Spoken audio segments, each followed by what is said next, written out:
ये सब कौन कर रहा है और क्यों? फिर एक दिन विमला के घर की घंटी बजती है।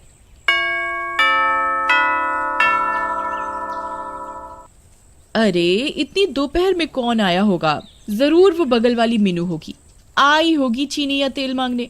इसका रोज रोज का हो गया है, हर दिन कुछ न कुछ खत्म होता है इसके घर और मांगने चली आती है। आज मैं भी बहाना करके खाली हाथ वापस भेज दूंगी। विमला बड़बड़ाते हुए दरवाजा खोलने जाती है। दरवाजे पर एक गैस एजेंसी के कपड़ों में बंदा खड़ा होता है। हाँ जी बताइए।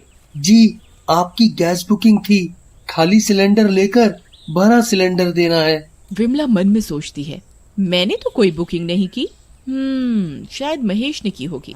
जी सिलेंडर अंदर रखा है, मैं अभी ले आती हूँ। जी आप परेशान मत हो, मैं खुद ले आता हूँ। विमला आगे चलने लगती है घर के अंदर। मौका देखते ही लड़का दरवाजा बंद कर देता है अंदर से और पीछे से विमला का मुंह बंद कर लेता है। विमला खुद को छुड़ाने की बहुत कोशिश करती है पर नाकामयाब रहती है। पकड़ झपट में लड़का विमला को जान से मार देता है और सिलेंडर चोरी करके भाग जाता है। पड़ोसियों को इसकी कोई भनक भी नहीं पड़ती। रात को जब महेश घर वापस आता है, ये विमला को क्या हो गया? विमला, विमला उठो, आंखें खोलो, देखो देखो मेरी तरफ। विमला, विमला। विमला का कोई जवाब न सुनने पर महेश जोर जोर से रोने लगता है। हाय, ये सब कैसे हो गया? कौन से पाप की सजा मुझे मिली है?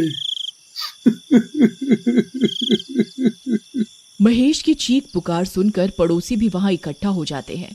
वो दृश्य देखकर वे भी सोच में पड़ जाते हैं। बड़ा गलत हुआ वैसे, भाभी जी कितनी अच्छी थी। भाई, उन्हीं को कौन डाल सकता है? पर ये सब किसने किया होगा और क्यों? तभी कोई अंदर से आवाज देता है कि महेश के घर का सिलेंडर गायब है। पर रोने धोने के चक्कर में कोई भी इस बात पर गौर नहीं करता।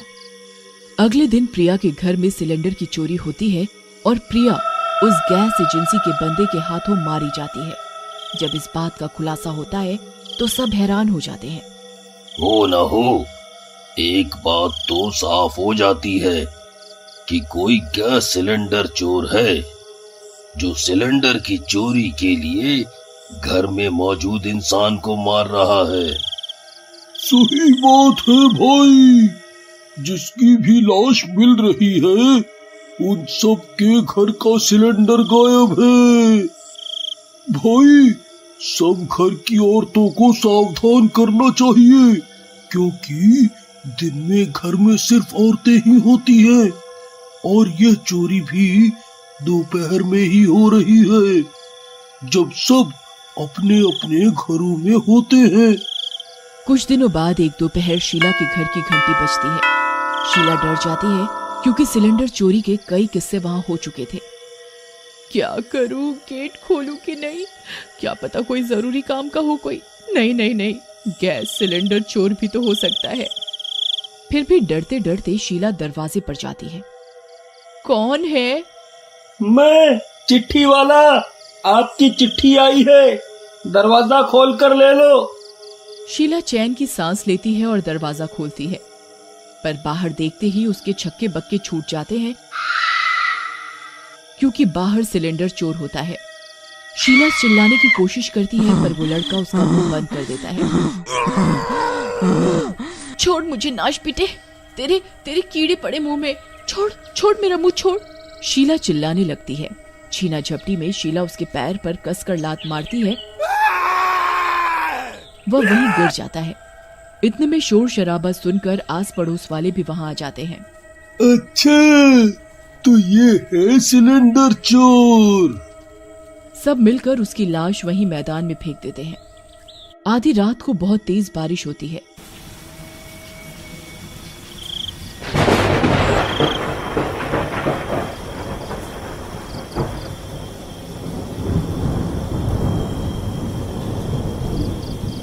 तभी वहां अजीब अजीब सी आवाजें आने लगती हैं।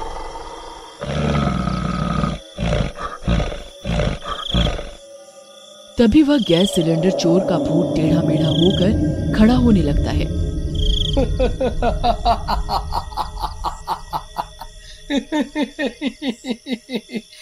देखो दुनिया, देखो, मैं फिर आ गया। अब कैसे मारोगे मुझे?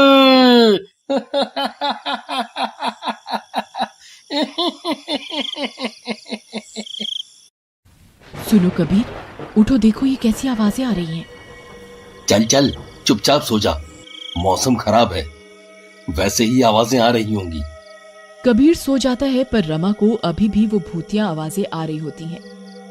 ये तो उठेंगे नहीं, घोड़े बेच कर सो रहे हैं।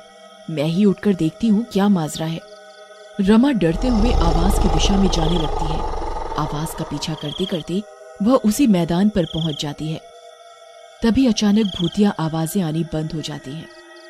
अरे, ये मैं कहाँ गई? हे भगवान, ये तो वही मैदान है जहां इसकी लाश फेंकी थी। तभी वहां वो भूत आ जाता है।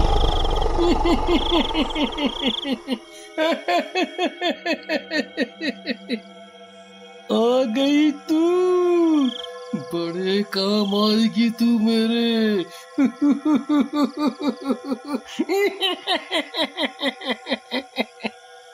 रमा डर कर चीखने लगती है और यहाँ वहां भागने लगती है।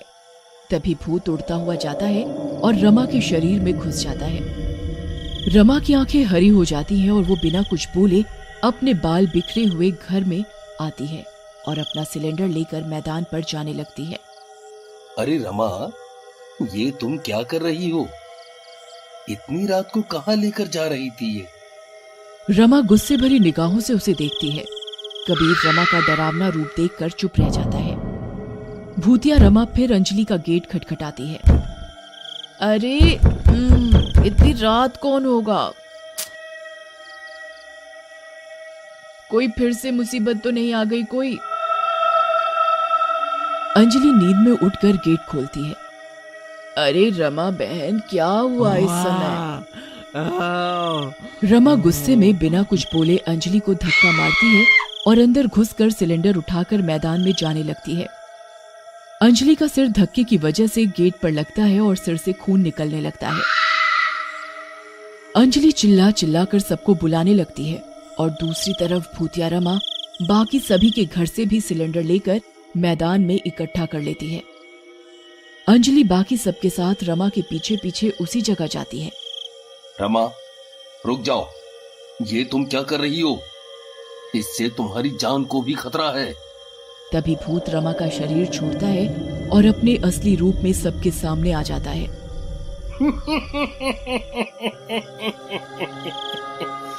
ये सब मैं कर रहा हूँ। तुम सबको क्या लगा कि मुझे मार डालोगे तो बच जाओगे? अब मैं अपना मकसद पूरा करूंगा।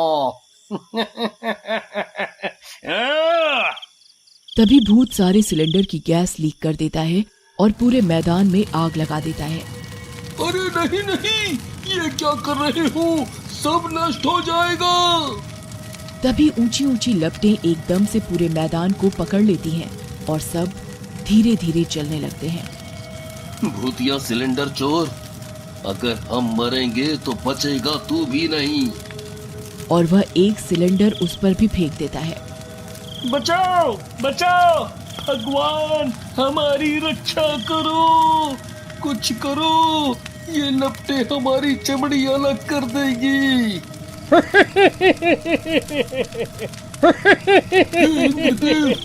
तुम ही कुछ करो, वरना सब नष्ट हो जाएगा। तभी अचानक बादल गरजते हैं और तेज बिजली कड़कती है और जोर की बारिश होने लगती है। धीरे धीरे सारी आग ठंडी पड़ने लगती है। धन्य हो तुम ईश्वर, अपनी सृष्टि की रक्षा करने के लिए कोटि कोटि धन्यवाद। तभी नजारा देखकर सब दंग रह जाते हैं। अरे अरे, मैं जल रहा हूँ। इस बारिश से मेरी आग क्यों नहीं बुझ रही? बचाओ बचाओ। अरे, ऊपर वाले की लीला तो देखो। जिसने सबके लिए गड्ढा खोदा वो